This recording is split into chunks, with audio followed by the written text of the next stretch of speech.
Sayyidina Maulana Muhammadin wa ala alihi wa sahbihi ajma'in. Baiklah, pada kesempatan kali ini kita bertemu dalam keadaan sehat walafiat. Sebelumnya mari kita panjatkan puja dan syukur atas kita atas kehadiran Allah Subhanahu wa taala yang mana telah melimpah, yang mana kita bisa bertemu dalam keadaan sehat walafiat. Lalu untuk selanjutnya, yang kedua ialah marilah kita hancurkan sholawat serta salam kepada junjungan baginda Nabi kita, yakni Nabi Muhammad SAW, yang mana atas beliau kita dapat merasakan zaman yang penuh dengan kebahagiaan ini. Baik, untuk selanjutnya pada hari ini Bapak akan menjelaskan tentang daripada Al-Quran dan keistimewaannya. Kita kan sudah tahu kan, Al-Quran itu merupakan kitab suci kita yang mana juga itu menjadi pedoman hidup bagi kita. Betul nggak? Betul. Pada hari ini kita akan menjelaskan Al-Quran dan keistimewaannya.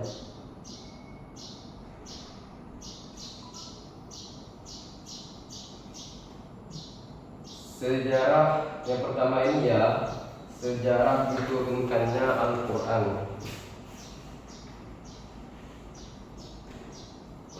Al-Quran diturunkan Allah itu kepada Nabi Muhammad SAW, yakni dalam jangka waktu 23 tahun, atau sebetulnya ini ya 22 tahun 2 bulan 22 hari, melalui perantara siapa? Yakni malaikat apa aja yuk? Gak tahu Pak. Oh, nggak tahu ya? Yakni melalui perantara malaikat Jibril secara berangsur-angsur. Maksud dari berangsur-angsur itu apa ya? Bertahap. Nah, betul, bertahap. Dimulai dari bulan Ramadan kepada Nabi Muhammad SAW tengah bertahanus atau menyendiri di Gua Hira, hingga wahyu terakhir itu ketika sedang melaksanakan haji wada. Surah-surah dan ayat Al-Quran itu diturunkan secara bertahap. Hal ini juga dijelaskan oleh Al-Quran itu sendiri, yang mana bunyi dalilnya itu ialah terdapat pada Al-Quran surah Al-Isra ayat 106, yakni berbunyi tanzilau wa nazzalnahu muhsin 'alan nasi ala litaqra'ahu warqnahu wa Qur'ana, yang berarti dan Al-Quran ini telah kami turunkan secara berangsur-angsur agar kamu membacakannya perlahan-lahan kepada manusia, dan kami menurunkannya bagian demi bagian. Nah, itu telah sejarah diturunkannya Al-Quran. Lalu kita masuk kepada selanjutnya ya, periodeisasi turunnya Al-Quran. Para ulum Al-Quran membagi sejarah turunnya Al-Quran dalam dua periode. Yang pertama ini ialah periode sebelum hijrah, dan kedua periode sesudah hijrah. Ayat-ayat yang turun pada periode pertama dinamai ayat-ayat Makkiyah, dan ayat-ayat yang diturunkan pada periode kedua dinamai ayat-ayat Madaniyah. Yang pertama itu ialah periode Makkiyah. Tahu nggak maksud dari periode Makkiyah itu? Daya. Tahu Pak. Apa itu? Diturunkan di pertama kali. Betul sekali. Yakni periode Makkiyah ialah yaitu ayat Al-Quran yang diturunkan sebelum Nabi Muhammad SAW melalui hijrahnya ke Madinah yakni berjumlah 86 surah, diturunkan selama 12 tahun 5 bulan. Wahyu yang pertama kali turun pada tanggal 17 Ramadan 610 Masehi di Gua Hira, pada saat Nabi Muhammad SAW bertahanus dalam Gua Hira, yakni surah Al-Alaq ayat 1 sampai 5. Apakah saudara tadi hafal ayat tersebut? Gak hafal lah. Enggak hafal. Iya, hafal. Oh, yakni bunyinya ialah Bismillahirrahmanirrahim. Iqra bismi rabbikal ladzi khalaq, khalaqal insana min 'alaq. Iqra wa rabbukal akram alladzi 'allama bil qalam, 'allamal insana ma lam ya'lam. Ini merupakan surah ayat yang diturunkan pertama kali pada saat Nabi menyendiri di Gua Hira. Pada periode Makkiyah telah menimbulkan berbagai macam reaksi di kalangan masyarakat Arab ketika itu. Reaksi-reaksi tersebut nyata dalam 3 hal pokok, yaitu segolongan kecil dari mereka menerima dengan baik ajaran-ajaran Al-Quran. Pada saat itu ada beberapa golongan, itu ada yang menerima baik dan juga ada yang tidak menerima dengan baik ajaran-ajaran Al-Qurannya. Lalu ada juga sebagian masyarakat itu tersebut menolak ajaran Al-Quran karena kejahilan mereka. Apa itu maksudnya kejahilan? Saudara tanya. Masa kebodohan, Pak. Betul sekali. Karena kebodohan mereka tersebut, keteguhan mereka pun mempertahankan adat dan istiadat dan tradisi nenek moyang mereka. Mereka terlalu yakin terhadap adat istiadat dan juga tradisi nenek moyang mereka pada saat itu. Sehingga apa? Sehingga mereka menolak ajaran-ajaran baru, termasuk ajaran Islam yang datang, yang mana merupakan ajaran Islam ini bertujuan untuk memperbaiki alam mereka manusia. Lalu untuk yang kedua ini adalah periode Madaniyah. Apa maksudnya tadi? Ayat Al-Quran yang diturunkan di Madinah, Pak. Betul sekali. Ini ialah ayat Al-Quran yang turun setelah Muhammad melalui hijrah ke Madinah, yakni berjumlah 28 surah. Turun selama 9 tahun 9 bulan. Selama masa periode ini dakwah Al-Quran telah dapat mewujudkan suatu prestasi besar, karena penganut-penganutnya telah dapat hidup bebas menjalankan ajaran-ajaran agama yang strict. Itu dibagi dalam 2 tahap. Yang pertama itu Al-Quran pada masa Rasulullah dan juga Al-Quran pada masa Khulafaur Rasyidin. Yang pertama ini adalah Al-Quran pada masa Rasulullah. Pada masa ini Al-Quran diturunkan ayat demi ayat dan surah demi surah. Karena kefasihan dan keindahan bahasanya yang luar biasa, ia tersebar dengan cepat dan menakjubkan secara sembunyi-sembunyi dalam malam-malam yang gelap. Kaum muslimin sedang mendekati rumah Nabi untuk mendengarkan ayat-ayat Al-Quran yang sedang beliau baca.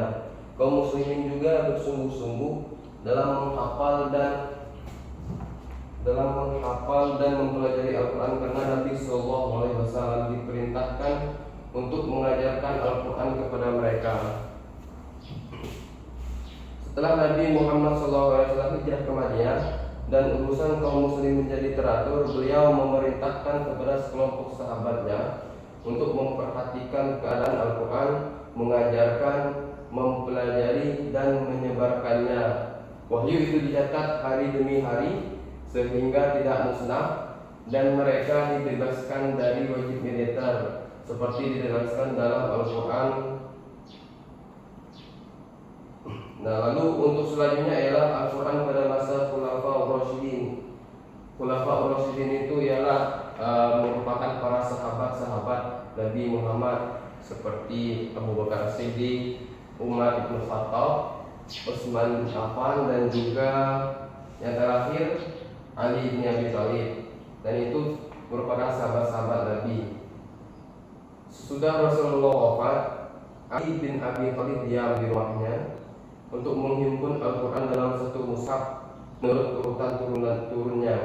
Dan belum 6 bulan sejak wafatnya Rasulullah, Dia telah merampungkan penghimpunan itu dan musuhnya ke atas gunung unta. 1 tahun sesudah Rasulullah wafat, pecah perang Yamamah yang merenggut korban 70 orang Qura. Pada waktu itu Khalifah berpikir untuk menghimpun surah-surah dan ayat-ayat Al-Quran dalam mushaf karena khawatir akan terjadi perang lagi serta khawatir akan punahnya para Qura dan hilangnya Al-Quran karena kematian mereka. Khalifah memerintahkan kepada sekelompok Qura, sahabat di bawah pimpinan Zaid bin Sabit, untuk menghimpun Al-Quran. Mereka menghimpun dari papan-papan, pelepah-pelepah kurma dan kulit-kulit domba yang terdapat di rumah Nabi yang ditulis oleh para penulis wahyu, dan tulisan-tulisannya ada pada sahabat-sahabat yang lainnya. Setelah menyelesaikan penghimpunan itu, mereka menyalin beberapa naskah dan dibagikan ke beberapa negeri lisan. Lalu untuk selanjutnya ialah pengertian dan hakikat Al-Quran. Al-Quran menurut bahasa berasal dari kata qara'a yaqra'u Qur'anan. Apa artinya tadi? Membaca, Pak. Sekali, artinya membaca. Pengertian ini didasarkan firman Allah dalam Quran surah Al-Qiyamah ayat 16 sampai 18 yang berbunyi, la tuharrik bihi lisanaka lita'jala bihi inna 'alaina jam'ahu wa qur'ana fa idza qara'na fattabi' qur'ana. Janganlah kamu gerakkan lidahmu untuk membaca Al-Quran karena hendak cepat-cepat menguasainya. Sesungguhnya atas tanggungan kamilah mengumpulkannya di dadamu dan membuatmu pandai. Apabila kami telah selesai membacakannya, maka ikutilah bacaannya itu. Lalu adapun menurut istilah, Al-Quran itu adalah kalam Allah yang diturunkan kepada Nabi Muhammad SAW sebagai mukjizatnya, dan bagi yang membacanya merupakan ibadah. Kita kan sudah tahu bahwasanya salah satu mukjizat Nabi Muhammad itu ialah diturunkan Al-Quran kepadanya, dan juga orang yang membaca Al-Quran itu termasuk ibadah. Satu hurufnya saja bernilai pahala. Lalu Al-Quran itu adalah firman Allah yang diwahyukan kepada Nabi Muhammad sebagai Nabi terakhir. Dinamakan Al-Quran karena merupakan kitab suci yang wajib dibaca, dipelajari, dan merupakan ajaran-ajaran wahyu yang terbaik. Al-Quran juga memiliki banyak cukup nama. Di antaranya ialah ada Al-Kitab, Al-Furqan, Al-Dzikir, Al-Huda, An-Nur, dan Al-Bayyinah. Alkitab berarti kitab atau buku. Lalu Al-Furqan, kalau Al-Furqan apa artinya tadi? Enggak tahu, Pak. Wah. Kalau Al-Furqan itu artinya pembeda. Kalau Al-Zikir Ingat. apa? Mengingat. Mengingat. Betul. Bisa dikatakan juga sebagai peringatan. Lalu untuk Al-Huda petunjuk. Kalau An-Nur Cahaya. Al-Bayyinah keterangan. Lalu untuk selanjutnya kita beralih kepada bukti kebenaran Al-Quran. Yang ini terdapat dalam Quran surah Al-Maidah ayat 48, yang mana ayat ini menunjukkan adanya bukti kebenaran Al-Quran yang dikemukakan dalam tantangan yang sifatnya bertahap. Pertama, menantang siapapun yang melakukannya untuk menyusun semacam Al-Quran secara keseluruhan. Lalu, kedua ini menantang mereka untuk menyusun 10 surat semacam Al-Quran berisikan 114 surah. Lalu yang ketiga, menantang mereka untuk menyusun 1 surah saja semacam Al-Quran. Keempat, menantang mereka untuk menyusun sesuatu seperti atau lebih kurang sama dengan 1 dari Al-Quran. Baik, apakah dari penjelasan ini dapat dipahami saudara Cahyo? Sudah, Pak, sudah paham. Terima kasih banyak. Oke, mungkin kita akan akhiri pembelajaran kita pada hari ini. Jikalau masih ada yang belum paham, belum mengerti, silakan ditanyakan. Teman-teman ayo. Nggak ada Pak. Tidak ada ya? Oke, baik. Terima kasih sebelumnya. Baik, mungkin kita hari ini pertemuan kita pada kali ini, jikalau ada kesalahan maupun kesilapan mohon dimaafkan. Dan kepada Allah saya mohon ampun. Saya akhiri. Wabillahi taufiq wal hidayah. Assalamualaikum